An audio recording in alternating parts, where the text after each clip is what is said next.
আমরা দেখি ভারত শ্রীলঙ্কার মধ্যে সমস্যা, বাংলাদেশের সাথে হাসিনা পতনের পরে বাংলাদেশ ভারতের মধ্যে সমস্যা।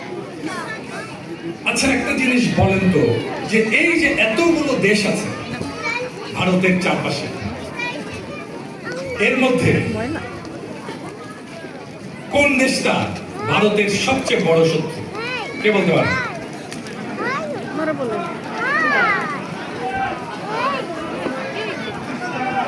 আচ্ছা, যারা মনে করেন পাকিস্তান তারা হাত তোলেন, যারা মনে করেন এইখানে এই অঞ্চলের সবচেয়ে বড় শত্রু বাংলাদেশ তারা হাত তোলেন। আচ্ছা, বাংলাদেশ ভোটে জিতছে, তাহলে আমার প্রশ্ন, বাংলাদেশকে কেন ভারত সবচেয়ে বড় শত্রু বলে মনে করে? কেন? হ্যাঁ, উঠে দাঁড়ায় বলে কি জন্য? সেভেন সিস্টার আর চিকেন নেক আর হ্যাঁ স্বাধীন চেতা আর আচ্ছা, এইটা খুব ইম্পর্টেন্ট এবং ইন্টারেস্টিং, একটু মন দিয়ে শুনুন। আপনাদের জবাব, ভোটে যারা জিতছেন তারাই সত্য কথা বলছেন, আমরা একটা হাততালি দিতে পারি ওনাদের উদ্দেশ্যে। বাংলাদেশ ভারতের এক নাম্বার শত্রু, গায়ের জোরে না। বাংলাদেশ একটা ইডিওলজিক্যাল থ্রেট, আদর্শিক শত্রু। আদর্শটা কি? এখানে এক ভাই বলছেন স্বাধীন চেতা, কিছুটা অংশ এটা কভার করে। ঠিক কি রকম স্বাধীন চেতা? বাংলা, বেঙ্গল, বাংলা আসলে কি? বাংলার মূল শক্তিটা কোথায়? বাংলার সাথে বাংলাদেশ, বাংলার মানুষ, বাংলাদেশের সাথে বাংলাদেশের মানুষের সম্পর্কটা কতটা গভীর?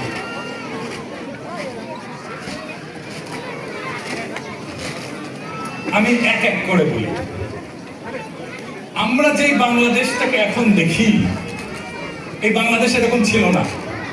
এই জায়গাটা ছিল গভীর জঙ্গল, পশু পাখি, বাঘ, ভাল্লুক, কুমির এই সমস্ত ঘুরে বেড়াতো এই অঞ্চলে। এই বাংলাদেশ অঞ্চলে প্রথম জনবসতি হয় মোগল আমলে। কেন? কারণটা হয় ওই সময় একটা ভূমিকম্প হয় ভারতীয় উপমহাদেশে। ভূমিকম্প হলে গঙ্গা নদী এইটার পথ পরিবর্তন হয়ে বাংলাদেশের মধ্যে দিয়ে প্রবাহিত হতে শুরু করে, যে নদীটার নাম হচ্ছে পদ্মা। পদ্মা নদী একটা ভূমিকম্পের মধ্যে দিয়ে, পদ্মা যখন শুরু হয় তখন এইটার আশেপাশে বসত জমি করার জন্য মোগল সম্রাট জমি পত্তনি দেওয়া শুরু করে, যে তুমি যদি জঙ্গল কেটে ওইখানে চাষাবাদ করতে পারো তাইলে জমিটা তোমার। কন্ডিশন আছে, কন্ডিশন কি? তুমি যদি ধর্মে মুসলমান হও তাহলে ওই জায়গায় একটা মসজিদ বানাতে হবে, আর তুমি যদি ধর্মে হিন্দু হও তাহলে ওই জায়গায় একটা মন্দির বানাইতে হবে। তুমি যদি মসজিদ বানাও, ওই সম্পত্তিটা ওই মসজিদকে তুমি দিয়ে দিবা মসজিদ চালানোর খরচ হিসাবে। এটার নাম হবে ওয়াকফ। আপনার নাম শুনছেন না? আর তুমি যদি হিন্দু হও তাহলে ওই জমিটা মন্দিরকে দিয়ে দিবা, ওই মন্দিরের ওই সম্পত্তির নাম হবে দেবোত্তর সম্পত্তি। এরপরে হাজার হাজার লোক আসা শুরু হল, মূলত উত্তর ভারত থেকে, এবং মূলত তারা মুসলমান। তারা এসে জঙ্গল কেটে জমি বানালো, সাপের কামড় খাইল।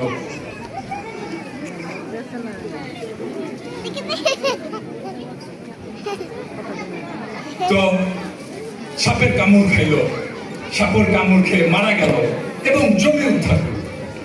এই জমি উদ্ধার করাটাই বাংলার মানুষের প্রথম জমির সাথে সম্পর্ক, ভূমির সাথে সম্পর্ক। আমাদের সভ্যতাটা ভূমি নির্ভর সভ্যতা, মাটি নির্ভর সভ্যতা। আমরা এই মাটিকে সেই জন্য খুব ভালোবাসি। এই মাটি আমাদের প্রাণের একটা অংশ, এই জমি আমাদের প্রাণের একটা অংশ, এবং সেই জন্যে এই জমিটা হাতছাড়া হয়ে যাক আমার, এইটা আমরা চাই।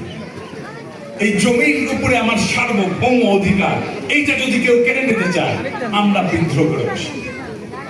এবং এরপরে দেখবেন যে যতগুলো মোগল সম্রাট আসছে, মোগলরা এই জমি দিল, বাংলা বানাইলো, এইখানে যত জমিদার রাজন্য রাজা হলো, তারা সবাই বিদ্রোহ করত, মোগল সম্রাটদের বিরুদ্ধে বিদ্রোহ করতো, যুদ্ধ। মোগল তো মাইটি, শক্তিশালী একটা রাষ্ট্র ছিল, শক্তিশালী একটা রাজ্য ছিল, শক্তিশালী একটা সাম্রাজ্য ছিল।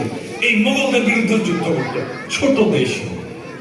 ছোট দেশেও মোগলদের বিরুদ্ধে যুদ্ধ করতো। শুধু যুদ্ধ না, কিছু কিছু যুদ্ধে পরাজিতও করে ফেলতো। এটাই বাংলাদেশের সুখ।